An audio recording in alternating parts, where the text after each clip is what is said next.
Hello, this is part 4 of the Chapter 6 lecture video on thermochemistry. In this part of the video, we're going to talk about calculating delta H, the change in enthalpy of a reaction, and doing that with calorimetry. I hope you have your printable lecture notes. Some of the problems are pretty long in this chapter, so it'll be nice to have all that text written out for you. In section 6.7 of our text, you'll find some information about how chemists measure energy changes in delta H. We can also calculate these values from standard tables and use something called Hess's law. We'll learn about those two methods later. In order to do calorimetry, or measuring heat energy changes, we can use the same kind of calorimeters that were used in the previous section of the text, where we were just studying heat energy changes for liquids and solids. In order to do the chemical reactions in this case, we must make sure that they're at constant pressure. That's easy, because we use loose-fitting lids, and so the reaction vessel can't build up any pressure from gases forming. We'll make sure to consider that all the energy being absorbed or released by the reaction goes into the contents of the calorimeter, and not to the walls of the calorimeter, or the stirrer, or the thermometer, or lost to the surroundings. We're going to use the formula of Q equals m times delta T times C, and we'll use that for all the solution calorimetry experiments that we do in class. It's important to remember that the heat absorbed by the water plus the heat released by the reaction is all going to equal 0 due to the first law of thermodynamics.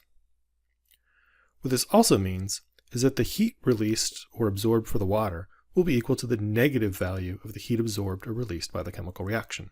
This is an important checkpoint in solving the problems and determining whether things are exothermic or endothermic. One change from the previous type of calorimetry problems is that the delta H for the reaction is going to be equal to the heat energy change, but then divided by the number of moles of things that are reacting.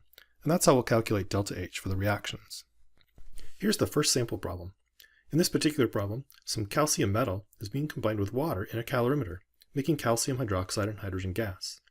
The first thing we should do for any problem where we have a chemical reaction is, of course, to write a balanced chemical equation. So there's our balanced chemical equation with the calcium reacting with water. The next thing we might want to consider is that we need to know the mass of the final mixture and the specific heat capacity of the solution. Now, for all the calorimetry problems that we do that are in aqueous solution, we'll assume that the specific heat capacity is the same as that of water.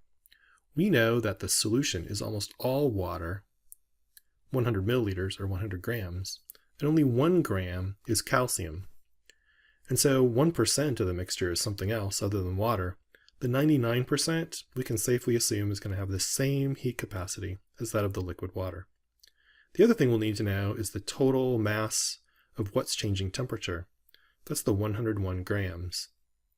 In this case, the problem gives that mass to us. You might encounter some problems where you'll have to use some kind of calculation to determine the final mass of the solution. Some other questions we might ask ourselves. What's the Q of the solution? How much heat energy is being exchanged for the water plus all the calcium to increase in temperature? We could then compare the Q of the solution to the Q value for the reaction, and then we can calculate the delta H of the reaction in kilojoules per mole. Let's start with the same formula we've been using before for calorimetry. Here's the formula for Q of the water equals the mass of the water times the delta T of the water times the specific heat capacity of the water. Keep in mind, though, that the mass has to be the mass of everything that's changing temperature. This is a little bit different than the previous calorimetry problems, where we had a metal that was interacting with water, but not dissolving. In this case, there's some dissolving or reaction going on, so we can treat, and we have to treat, the whole mass as changing temperature all at once. We can now calculate the Q value for water by using the information given in the problem.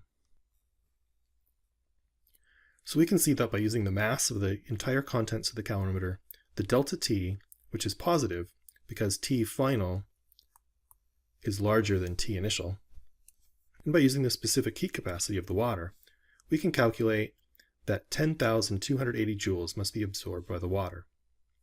For Q of the reaction, we know that Q reaction is equal to the negative value of Q of the water. So Q reaction is equal to negative 10,280 joules.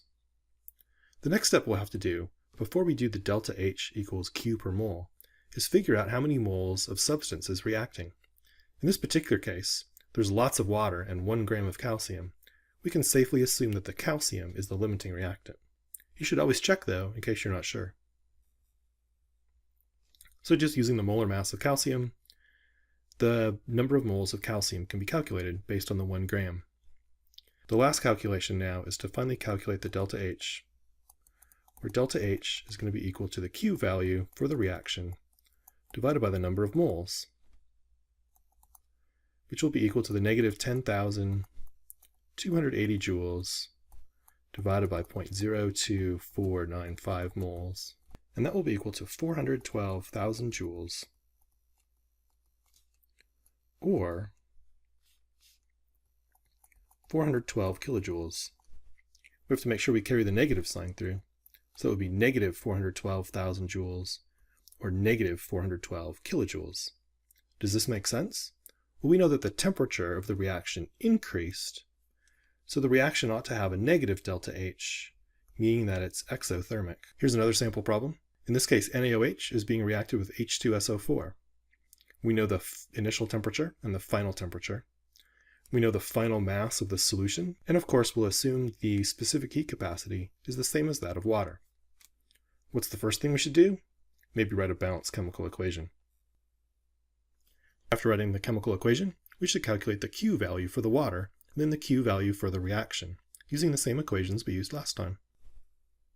So using those equations, we can calculate the Q water using the mass of the water and the rest of the calorimeter contents, times this change in temperature, times the specific heat capacity of water, since even though these are two different substances being combined, even in a 0.5 molar solution of sulfuric acid or a 0.5 molar solution of sodium hydroxide, the primary component of those solutions is still going to be water, which is why we label them as aqueous solutions in the chemical reactions. Once we've calculated the Q water value, we know that Q water and Q reaction will have opposite signs, so the Q for the reaction is the negative 702.1 joules. Next, since we're trying to calculate delta H in terms of kilojoules per mole, the number of moles of sulfuric acid that react need to be calculated. This is a limiting reactant type problem from Chapter 4, where we have fixed amounts of both reactants, and we need to figure out how much of the sulfuric acid can react.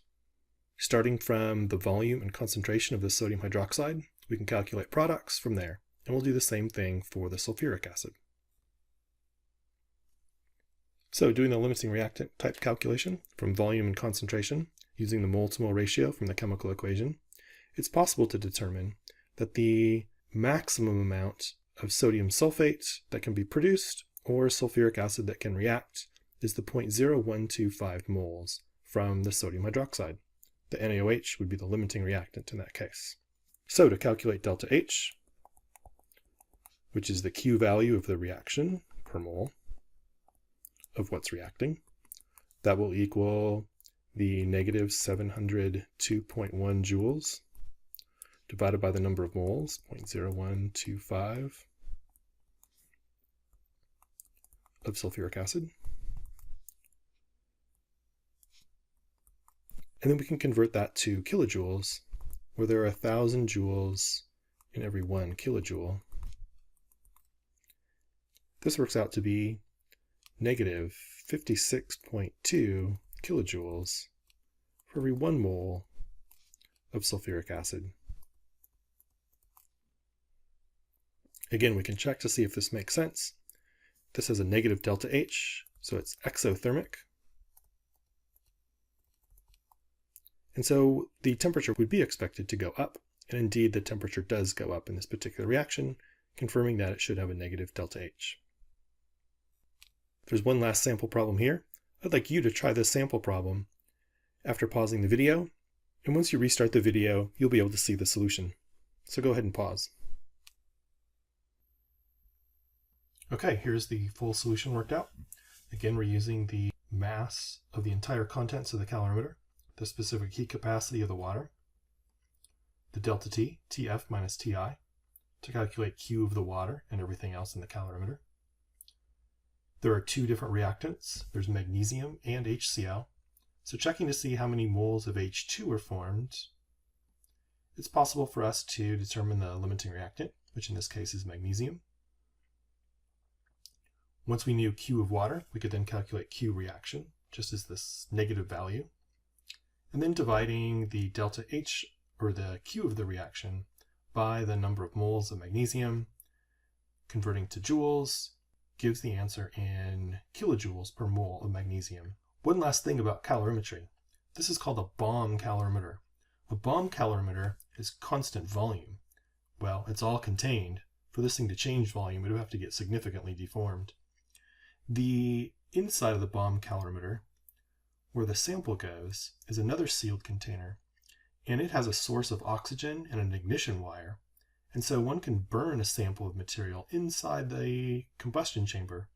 Any heat released will go out into the H2O of the calorimeter, and the amount of heat energy then can be determined as having come from the sample. This is really useful for the study of combustion reactions, especially for food calories. So whenever you see food calories on a label or a wrapper, you know that the information from that food wrapper came from a bomb calorimeter. Nutritionists don't use bomb calorimeters much anymore. They just know how much food energy value is in a certain amount of protein or flour or chocolate or whatever else you're making your chocolate chip cookies with. And they can just do it by mass with a great big table of data. That's the end of part 4 of the chapter 6 lecture video, all about calorimetry. This is one of the methods for determining delta H of a reaction. There are 2 more. Number 2 is going to be Hess's law. And number 3 will be using delta HF values and a crazy formula that we'll look at in part 6 of the chapter 6 lecture video series. Thanks for watching. Please give me any feedback if you've got some.